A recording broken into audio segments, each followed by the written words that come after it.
We want to return now to our breaking news from Pontiac, where a jury has found Sandra Layne guilty of second-degree murder. 7 Action News reporter Kimberly Craig has been following the story from day one. She joins us now from the courthouse in Pontiac.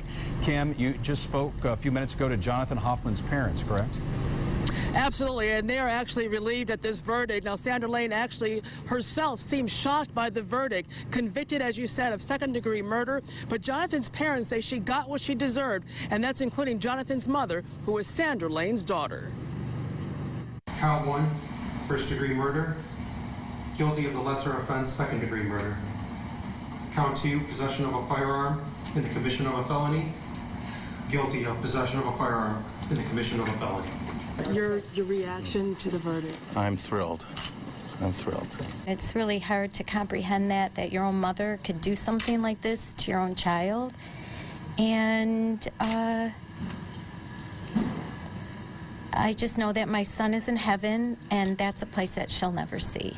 It's a final vindication for my son to restore his good name and reputation, because over the course of the last 9 months, it's been tarnished in a very cruel manner.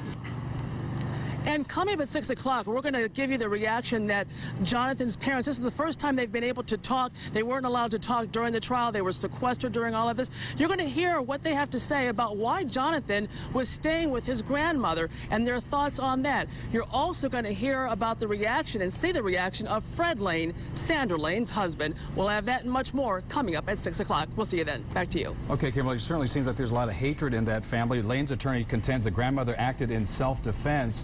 Did I guess the defense attorneys just kind of not present their case in a way that the jurors felt that this was compelled to, decide on what they did today? Well, and clearly that's probably what they have indicated in their verdict. You know, it's so difficult to know exactly what was in their mind and how they were processing all the information. But the prosecution put on a very compelling case, also a very compelling closing argument just yesterday. So it didn't take very long for the jury to reach this decision. Back to you. No, and they could have gone with first-degree murder as well, right? First-degree, Kim, second-degree, even voluntary manslaughter. Is that right? Yeah, they had all those options on the table. They had first-degree, second-degree, voluntary manslaughter, and involuntary manslaughter.